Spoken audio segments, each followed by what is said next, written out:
Water. Earth. Fire. Air. I'm the Avatar! You gotta deal with it!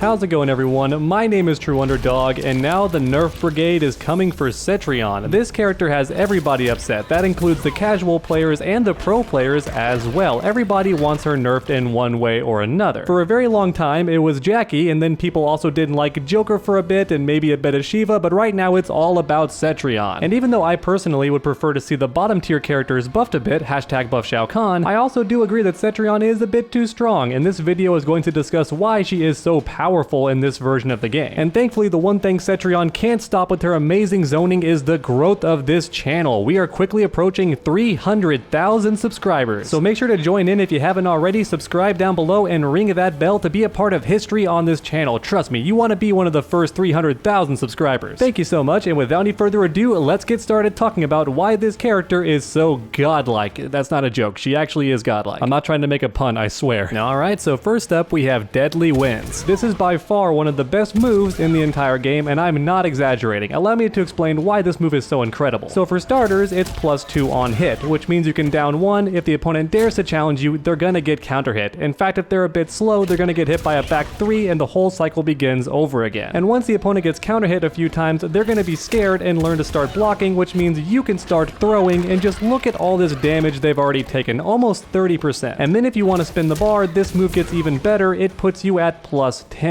which means the opponent now has to block this back 3 into a second tornado, and look at this, it's safe on block and pretty much resets the neutral. So even if the opponent doesn't press any buttons here, they're still taking a lot of damage and neutral has been reset. And also keep in mind that throws are also 10 frames, which means if I throw with the correct timing, that's actually a frame trap and the opponent has to duck. Anything else they do, they will get thrown. And of course the amplified version is also better on block as well. It has more pushback and is also plus on block. Look at that, +1. Pretty crazy stuff for a projectile. And then for the icing on the cake, this move also breaks armor as well, which means that it beats fatal blows and it also counters breakaway, and the opponent is restood at very bad negative frames. They are -9, so if I go for something like this, the 4-2, they have to respect it, because if they press any buttons, they're gonna get hit, which means I can just do Deadly Winds all over again and the cycle continues. And of course I could also go for the amplified version and get a bit more damage, though oddly enough it's usually not as good on hit, only +8, whereas the regular version can be up to +10 or more. So luckily the amplified version isn't all around better. It's good in some ways but worse in others. And I should also mention it's a pretty good projectile. It's very, very tall, and it's also plus on block if spaced correctly. So yeah, this move is pretty darn good. And even though this move does hit twice, the second hit does not have a flawless block gap, which means you have to flawless block the very first hit. But if the Cetrion player knows what they're doing, that's not even possible. Look at that, there was no gap. So unless you flawless block this very first hit, everything that comes after is 100% guaranteed. And the same is also true for this string. Once again, not a gap anywhere outside of the first hit. Or in other words, if used correctly, this move has pretty much no weaknesses. So not only is it amazing on hit and on block, but it also has no flawless block gap if used correctly. So this thing is just a force to be reckoned with. So I think if NetherRealm wanted to nerf anything about Cetrion, it could be this move, because I do think it's a bit overpowered in its current state. But now I think it's time to finally move on. So next up, let's talk about Heaven's Wind. This is just Cetrion standing 1, but look at the ridiculous range on this thing. It might be 8 frames, but even so, look at the range on this monster. Easily one of the best standing ones in the entire game. In fact, it may be as good as Shao Kahn's, and his is 9 frames, so poor Shao Kahn, right? And due to its range, this move will reach if Cetrion lands any sort of crouch poke aside from a down 4 or a down 2. So if I land down 3 at max range, I can still do standing 1, and you have to deal with this thing. It jails. And of course, the same is also true for down 1, which by the way also has ridiculously good range for a down 1, and once again it jails into standing 1. And as a result, once she lands one of those pokes, Cetrion can just do 1-1 into Deadly Winds, and look at all this pushback and a decent amount of chip damage too. This character does absurd chip damage, and a lot of people never think of that when they're playing the match. They complain about the zoning and the keep away, but even the block damage with this character is nuts. If you don't believe me, check out this video by Aziz. I recommend following him on social media. He posts some amazing tech about this game. And in this particular video, he calculates all the chip damage done by Cetrion during a regular round, and by the end, the opponent took almost 40% damage just from blocking. Once again, the chip damage with this character is real. Pretty much everything does a good amount of chip damage, and some of it is guaranteed, as in you have to block it, and even so, it does a good amount of block damage. So I think that's one more thing that NetherRealm could consider nerfing. Her chip damage is just a bit too high, especially on a lot of her special moves. And next up, let's talk about Earthquake. Now, at a casual level, this move is just annoying because it hits pretty fast. It might be 22 frames, but if you're not expecting it, that's pretty fast from really far away, and it also tracks your location, so Cetrion doesn't even have to aim this thing. And in fact, if she does this move from full screen after her boulder toss, it's actually a frame trap, because look at this, the boulder is plus 24 and Earthquake is 22 frames on startup, so you literally can't do anything here. It's a guaranteed frame trap. If you teleport, you're gonna get hit. If you do literally anything besides block, you're going to get hit here. And even if you don't get hit, once again, look at the chip damage. Look at that. That was an awful lot of chip damage. Let's assume it happens twice. That's a lot of block damage to take from full screen. And just like Deadly Winds, this move really doesn't have a weakness because you also have the option to cancel it. And look at this, it's completely safe even if done right in the opponent's face. It's only -4. So as an example, let's say you're fighting Cetrion and she goes for this overhead all the time, and then every now and then she goes for the Earthquake. Already that's a 50-50 that you have to react to or you're gonna get knocked down. So you're busy thinking about that. You just don't want to get knocked down by the Earthquake, but instead she cancels the first hit and throws you because she's only -4 and you're expecting the second hit. Not only is this move safe, but it's also a 50-50 and can even be canceled into more gimmicks up close. Now, I'm not sure if this move needs to be nerfed very much, but one thing that does bother me personally is that it can hit you when you're right above the ground and not actually touching the floor, and I think that should go away because MK11 already has landing frames. There's no reason for this move to hit above the ground. And then on top of that, maybe just make it a bit more minus when it's canceled, maybe like -7, just barely not punishable. I think that would be fair as well. At least that way it's not a get out of jail free card when used up close. At the very least, you have to give up your turn. You can't even press buttons when you cancel this thing. I think that would be a bit more fair. And I'm just throwing this next part out there, but maybe also consider having it not knock down on hit, because I think players are tired of having to block it as they're getting up, because in a lot of situations it does feel guaranteed and you just have to eat the block damage as you're getting up. And because Cetrion does crazy chip damage, that makes things feel even more unfair. It really does just add insult to injury. And then last but not least, let's talk about the teleport, because pretty much every pro player I see has teleport in their custom variation, and there's a lot of reasons why that is. For starters, you can teleport while you're in the air, and since Cetrion has other attacks that can be done from the air, this is actually a mix-up if the opponent's not expecting it, because the opponent might be expecting this attack, and as a result they dash forward or attack to try and go under it, only for you to teleport behind them and pretty much escape all of their offense and reset the neutral. And then if the Cetrion player finds themselves cornered, they can go for the far version, which escapes a lot of pressure for pretty much free. It does have longer recovery, but once again, if you do it when the opponent's not expecting it, they're not going to be able to react in time with a lot of characters. And that's especially true if Cetrion avoids an attack by jumping before doing the teleport. Once again, she can do it from the air, which means she can dodge you and then teleport, so good luck punishing her when you're still in recovery frames from your own attack. Now thankfully NetherRealm did nerf bar teleport for every character, and now it costs 2 bars of meter, which is nice. I do think that was a very appropriate nerf, but if I'm being honest, I'm still kind of flabbergasted that any keep away character has the option to teleport away like this. Because for starters, teleports are rare in most fighting games, and even fighting games that do have them typically don't give them to the keep away characters, because the idea is supposed to be eventually they reach the corner and then you body them. Now of course there are exceptions like Dalsum in Street Fighter, who you could argue was the original zoner. He can teleport, but the thing is he's always right